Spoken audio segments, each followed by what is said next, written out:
Which one do I want to do? Have you been up on Ukraine at all? Yeah, a little bit. Okay, I'll throw this up here as we're talking about it. I heard that we are sending tanks into Ukraine. This was like this week or the last few days, right? Mm-hmm. Can you give any updates? And is this a possible World War III scenario?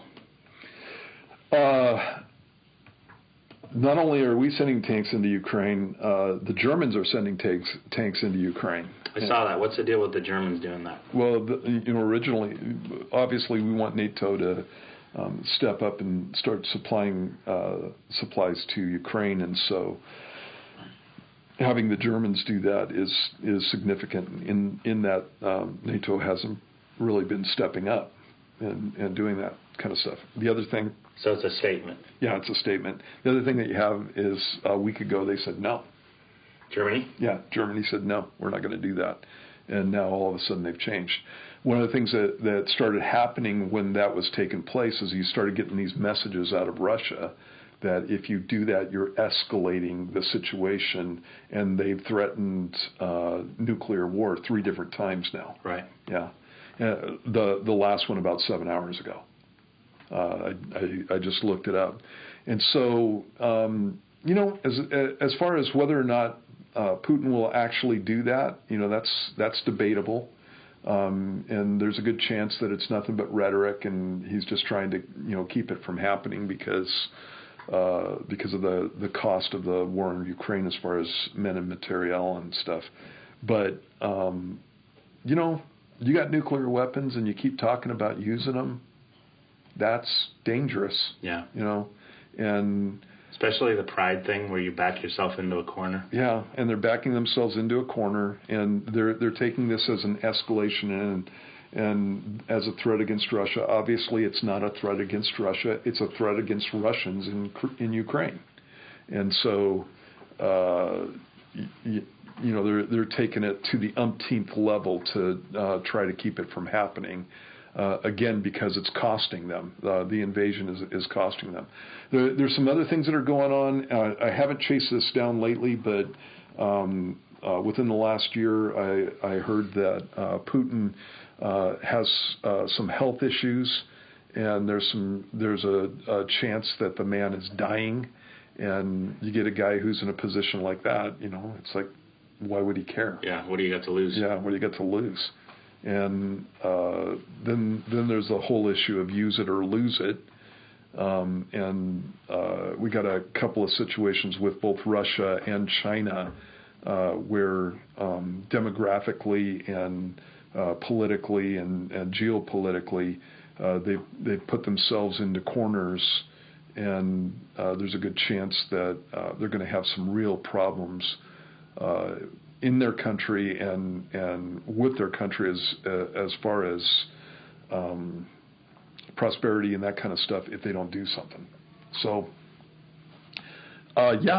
could be, but actually World War III, I believe is going to happen when Russia decides to come down and fight against Israel along with Iran and Turkey and some of the northern African nations. Okay, so on that note, Avi came down, he did his thing for the first part of the prophecy update that you guys did.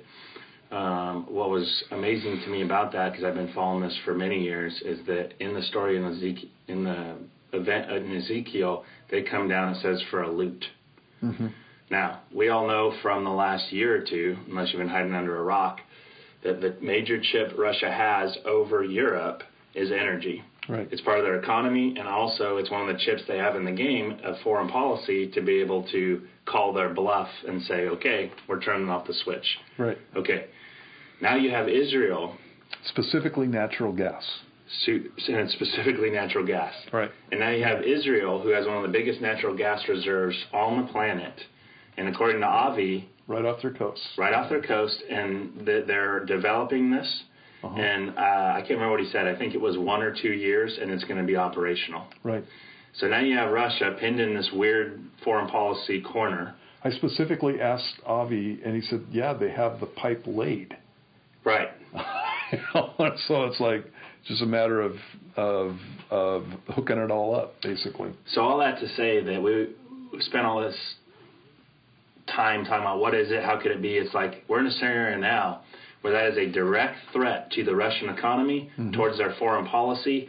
And if they remove that, it's like they don't have a stronghold in this Ukraine mess. Right. And Israel is, we'll just say, months away from being able to have a loot that affects their government in such a way that it would be strategically precedent for them to come down and go, not going to happen. Yeah, exactly. And that's always been the issue with Israel. The whole time that I've been a Christian, up until about I think it was 2012 when they found the gas off the coast.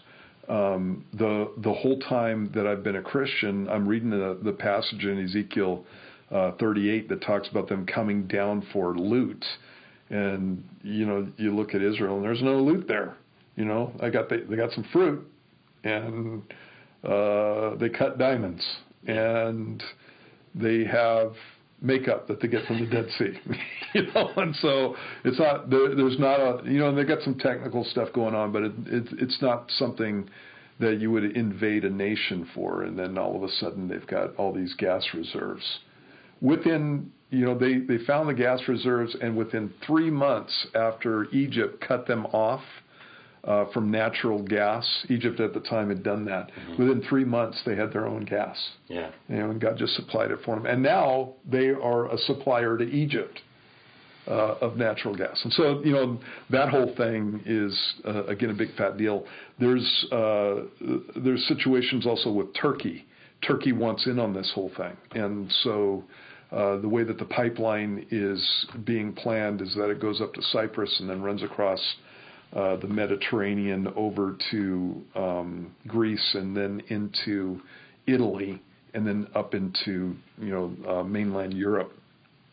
And Turkey wants to have the pipeline go through Turkey. Of course they do. Yeah, and so they're having fits about that, and so you could see how they would come in on the side of Russia in a situation like that. So. And Iran and Syria to the north. Yep. Hey, Exactly. this just popped in my head. You know how it says that it's going to put a hook in their jaw and bring them back around? Do you think that could be tied to this loot, in the sense of they're going a different direction, and that is kind of this little thing that gets them to turn around and almost force them into a position? Yeah. There's in that passage it talks about the fact that I'm going to draw you forth and I'm going to bring you back, and then I'm going to put a hook in your mouth and bring you back down. Mm-hmm. Well, when in the Yom Kippur War in 1973, the Russians were sending troops to Israel when Nixon told them, "If you do, I'm going to nuke you." Really? Yeah. There was a nuclear threat there. Basically, he upped the DEFCON status and that kind of stuff in it. And then you had shuttle diplomacy with Kissinger and turned that whole thing around. And so they were coming down. They literally had troops on transports coming down towards Israel. And this has been a long time thing with these guys. When Israel invaded Lebanon in the early 80s, they found caches of weapons and Russian uniforms.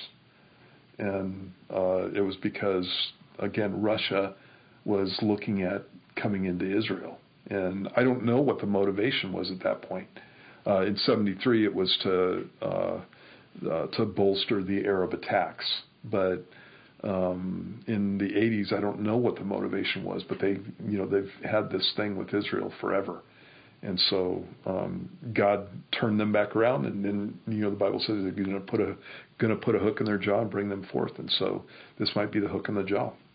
So there you go. So I don't really think that World War III is coming from Ukraine. It could be part of the wars and rumors of wars. I think World War III is coming from a Russian invasion of Israel. All right, we're ending the show with that. On that note, if you're messing around, not a good time. Biblical prophecy is being fulfilled daily, and it's not one of those times you want to just take for granted. So